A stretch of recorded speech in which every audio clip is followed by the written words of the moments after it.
Tunghayan po natin isang pong prayer rally po. Ito po'y napakarami pong dumalo, napakalawak po na ito'y pagtipon-tipon po. At ito nga po ay dinaluhan po ng ating former President Rodrigo Rua Duterte po. So ngayon po ay sa pong itong gathering po ito ay napakaraming tao po. At ito nga ay may mga kasama po dito mga senador, congressman na dumalo po ito para lamang po ito'y samahan po ang ating former President Rodrigo Rua Duterte po na ito'y pinaka full speech po na ito'y magsasalita po sa prayer rally. Ate pong tunghayan po ang ating former President Rodrigo Rua Duterte. Paus ang boses ko at pasensyano ninyo ako. Maraming nasa utak ko papunta ako dito kung anong sasabihin ko. Puno kanina ang kaalaman ko. Ang problema, nung sumayaw yung magkakaroon dito,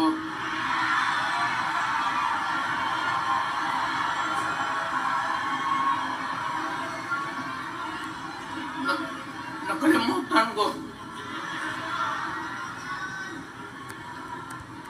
Matanda na rin kasi ako. Ano ito? Meeting de avance? Alam mo, noong unang panahon, wala naman tayong kamuang-muang, wala naman tayong kalaban, wala namang nagagalit sa atin. Pumunta ang Espanyol at inagaw ang ating lupa, hinirang. For 400 years, nagtiis ang Pilipino, subjugated by foreigners. Then, during the American and Spanish War, natalo ang Espanyol at napunta ang ating bayan sa Amerika. Anak ng grabe ang tiis ng Pilipino, yung mga lolo natin, kung gaano na lang sila pinahirapan. Alam mo noon, kung hindi ka magsimba, ay may mga pari nandyan, they know the history of Christianity. Alam mo noon, kung hindi ka magsimba, 10 palo sa katawan mo. You doubt my sin. Ayan si Father Ivasco, Chief of Staff ko sa City Hall. Siya yung NPA leader doon sa Libungan, may plenum ang komunista. Itong mga sundalo natin, nandito sa Aragbo, nahuli yan si Vasco. At ako naman ay fiscal noon, pumunta ako sa Katitipan para i-administer ko yung oath niya, yung statement niya kung totoo o hindi. Pagkatapos noon, sabi ng mga sundalo, piskal, papatay namin itong 2 pare, Father Tison Waray, pati si Father Ibasco. Bumaba at yan, galing sa mga purok, at doon sa barangay, at doon sa DILG, ipasa nila sa syudad, sa probinsya, at sa national office. Dito mga congressman,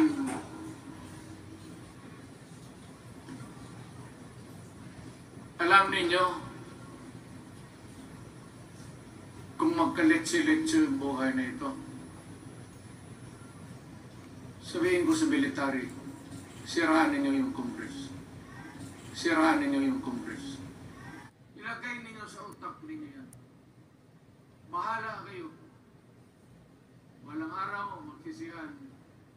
Pero kasi umuulan naman, hindi ulan.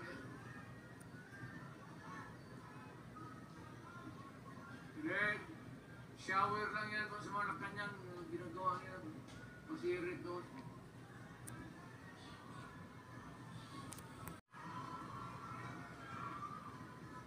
Kayong mga military, alam ninyo yan? Magastos, nagbabayad tayo, nag-usik-usik sa kwarta. Sige pamayad para People's Initiative. Para People's Initiative.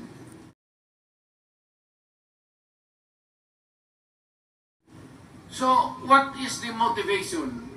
Galing ba sa puso ng tao yung pinipirma niya? Hindi yung pirma yung petition para ito, kaming nagsipirma dito, pumayag na merong pagkaibahan ngayon sa Constitution. Pirma lang, pati pera. Anong klase yung putang ina niyo? Ganon na lang ang tingin ninyo sa Pilipino. Pagka ganon, maghiwalay-hiwalay na tayo.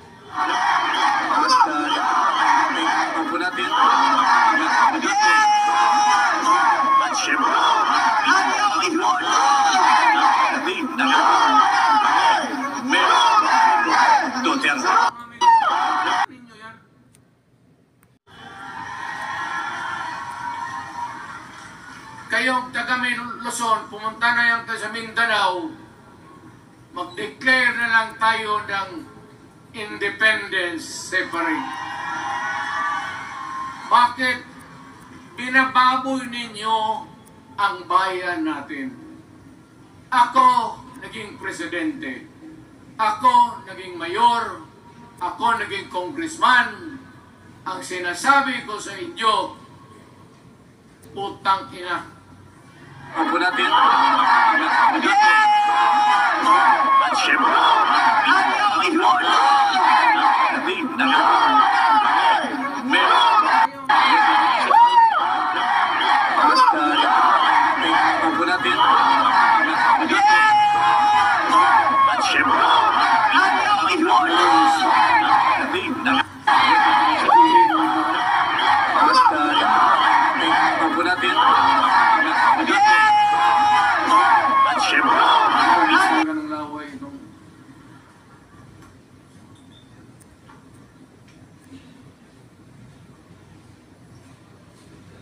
What do you expect the national government, particularly ang Malacanang? Anong gusto ninyong response? Wala kayong mga seminar na ganon. You never educated the Filipino people. You want the Filipino to remain ignorant para you can do what you want with the country. Yan ang totoo. Kasi ginagago ninyo para walang alam ang taong bayan. Well, kaming nakapag-aral at may alam kundi hindi katanggap-tanggap yung ginagawa ninyo. Sa umpisa pa lang, binibili na ninyo yung signature ng Pilipino. Yun ba ang People's Initiative? You know, national, provincial, city, munisipyo, then the barangay. Yan ang echelons ng power sa gobyerno.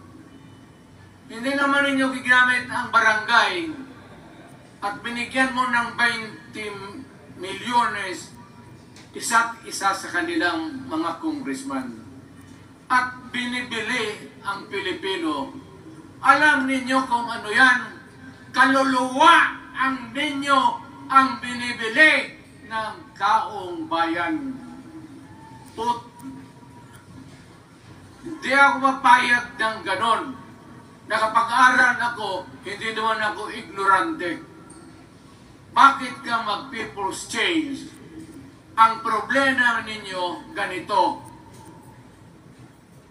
Hindi pa. Mauna, ang malas ng Pilipinas, every president, almost all, pag upo na dyan sa Malacanang, walang ginagawa kung mag-isip ang mga putang ina kung paano That's the problem. Bakit ganon kayo? Ang demokrasya may eleksyon. Para naman, tignan ninyo, Presidente Osmeña Bisaya. Ang napaalaala ko ba, Garcia Bisaya. Then, Magsaysay Ilocano. Then, si Quirino Ilocano. Ganun dapat. Ang election is a cleansing process. Gumagalaw yan, huwag mong pigilan. Ngayon, kung ikaw nandyan, naupo ka, you stop the process of governance, hintuin mo, kasi pahabain mo ang termo mo. Gusto mo, sabi ko nga sa iyo, Mr. President, kaibigan kita, bingo. Pag pinilit mo ito, lalabas ka ng Malacanang kagaya noong panahon na pinalaya sa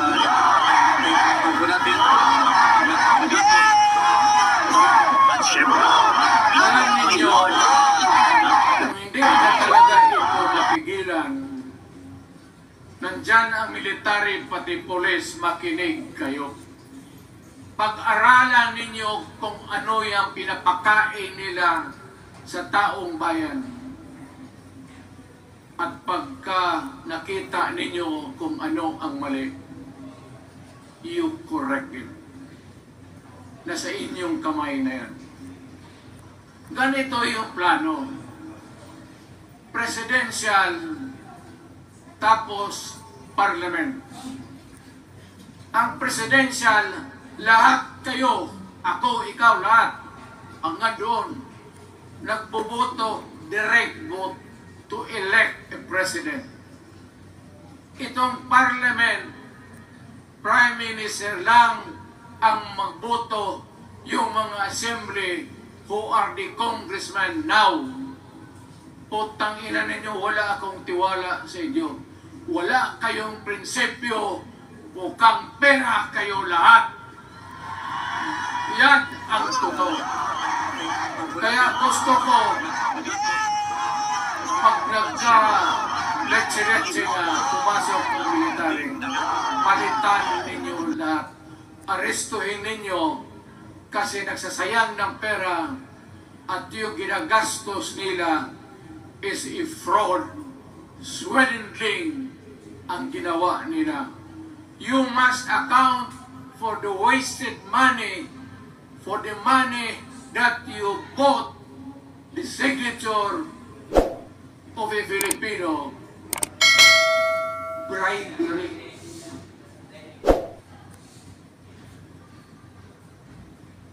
Magdasal lang kayo. If by the grace of God, mabalik ako,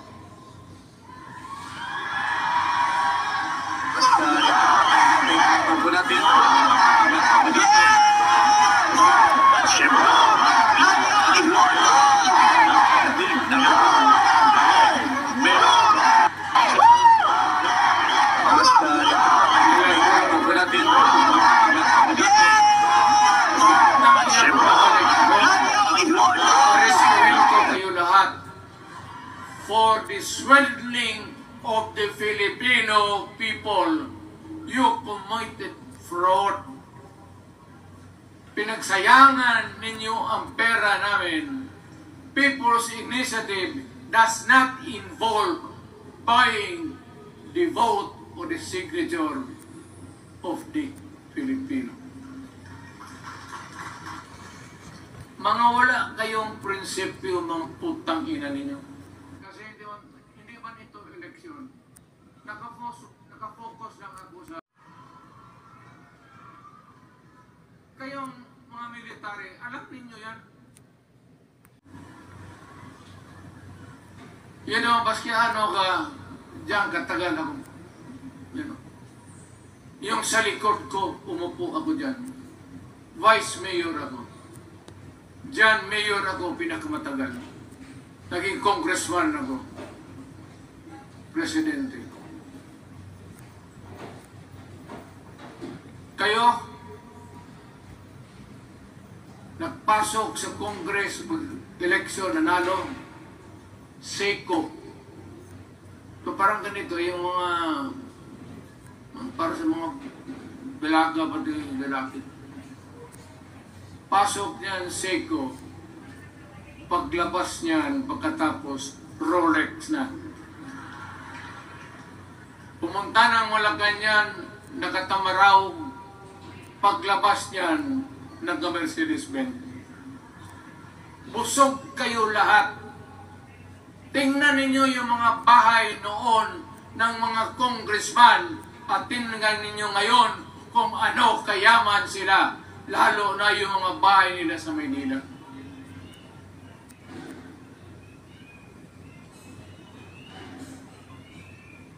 Wala kayong masabi sa akin. Alam mo bakit diretsahan ako magsalita? Ninipahat wala ako. Paglabas ko sa Malacanang, lipad ako dito. Pumunta ako sa bahay ko para mag-retire. Ayaw ko sanang bumalik. Ayaw ko na. Matanda na ako. Putang ina, napapandol lang ako dyan. Kaya lang, marami akong magandang naisip kanina papunta dito. Sumasayaw ng baliw.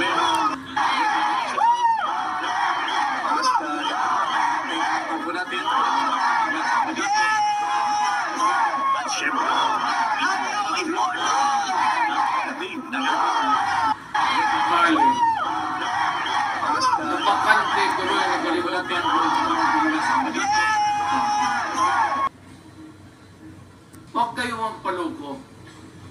Alam mo, Parliament, ang ambisyon niyan, karamihan, galing kay Lisa Marcos, pati kay Romualdez. Bongbong bangag yan.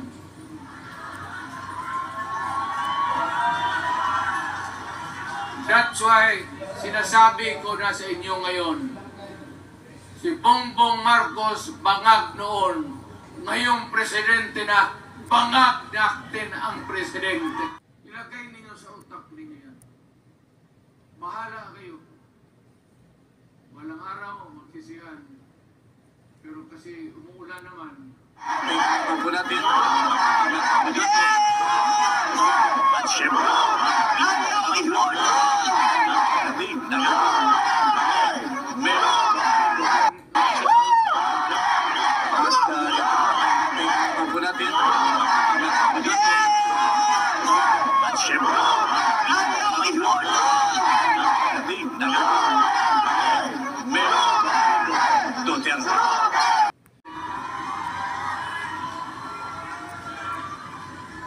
Kayong mga military, alam ninyo yan? Lalo na yung sa Malacanang. Alam ninyo, the armed forces of the Philippines, alam ninyo, may drug addict tayo na presidente, putang inang yan. Ayun ang bakit ako nagkaroon ng kaso ng ICC. Sabi nila, pinapagpatay ko raw yung mga drug user at drug addict. Mabutit na lang, wala na ako sa pwesto, baka kasali ka pa.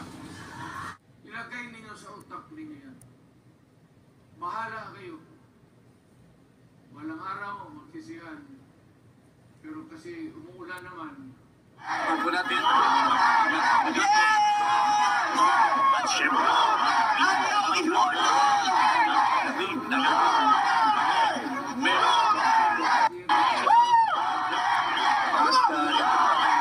tubo natin. At syempre,